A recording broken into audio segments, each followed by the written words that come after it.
Simon, looking at this morning, you know Daniel Levy. I do. I know Daniel Levy. Very hard to budge, I would have thought, in any negotiation. Shift off value. Yep. Who really does hold the cards in this deal, Tottenham or Kane? Tottenham, because they have him on a 3-year contract.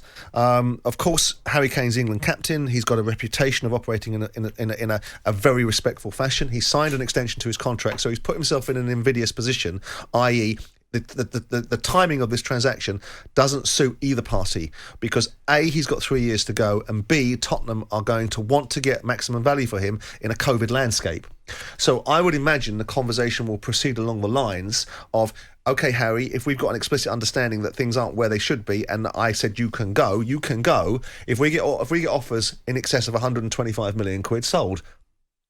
So that'll be it. It's as simple as that. I would think it would be somewhere along the lines of that, because ultimately, what you don't want to have happen, and I'm not sure how keen they will be to do it, Harry Kane, is for him to put in a formal transfer request. Right. Because currently what we're getting is the media being used through an undercurrent of supposition and representation from people that we're not getting names on, i.e. we're being told that Harry Kane has spoken to Daniel Levy. We're not hearing from Harry Kane, and we're not getting explicit quotes. We're getting, this is the understanding that we've got, that Tottenham have now been told. Yeah. When we hear Harry Kane say, bang, I'm putting a transfer request in, it then becomes battle lines are drawn. Yeah. And that becomes a problem. That's what Harry Kane... And also, of course, there were contractual obligations. Like, if you put a transfer request in, you start throwing away quite a lot of money. You start throwing away loyalty payments that you might be entitled to. You start throwing away other parts of your contract that a transfer request takes out of the mix. Sure. Now, some would say, well, he can afford to do that. If he's going to go on a move, he's probably going to get a big bag of money somewhere else.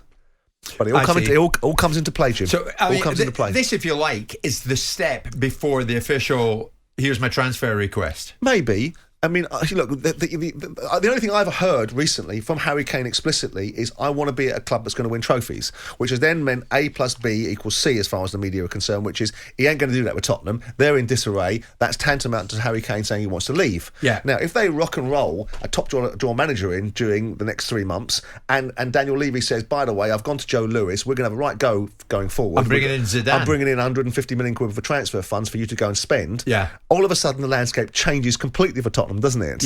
Yeah. So, but where do we stand on this? I mean, I've been looking at some of the newspapers this morning, Simon. Sources claim Spurs will steadfastly refuse to sell Kane to a Premier League rival.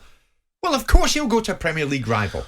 Where else is he going to go? Yeah, look, he's not going to go abroad. You say that it's going to be City, United, or Chelsea. It'll go where the money is, won't it? Because at this moment in time, we're suggesting that Barcelona haven't got two enemies to rub together, and Real Madrid ain't far behind them. Of course, the truth will be somewhat different, but it will be driven by the economics of it.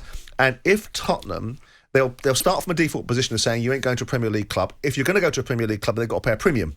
And around we'll go. So Daniel will sit there and go, 125, I'm picking a figure, 125 million quid, right, is what Daniel will suggest, is sort of the ballpark I think he'd be in. But if you're going to go to a Man City or Man United and operate in the same league as us and potentially take some of the spaces away from us, there's got to be a £25 million premium.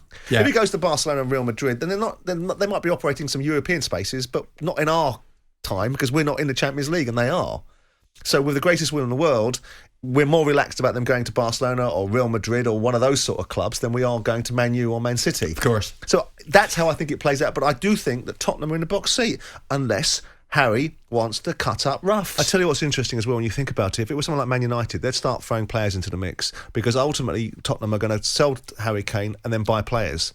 Yeah. If you've got people like Lingard that have gone out to West Ham, that suddenly have found their straps again and want to find an opportunity to be at what is perceived to be a club that's a big club, with due respect to West Ham, with greatest respect to West Ham, you can see some of this transfer burden being taken away by other players being thrown in the mix. So Tottenham taking someone like Lingard in exchange for Harry Kane plus 100 million quid, or XYZ, or Anthony Martial, or someone of that nature to plug the gap. You can see how the deal holds together, but it still will be Tottenham extracting maximum value. Jim White and Simon Jordan, Monday to Thursday morning, 10 till 1. On AM, on DAB, via the talkSPORT app and on your smart speaker. talkSPORT.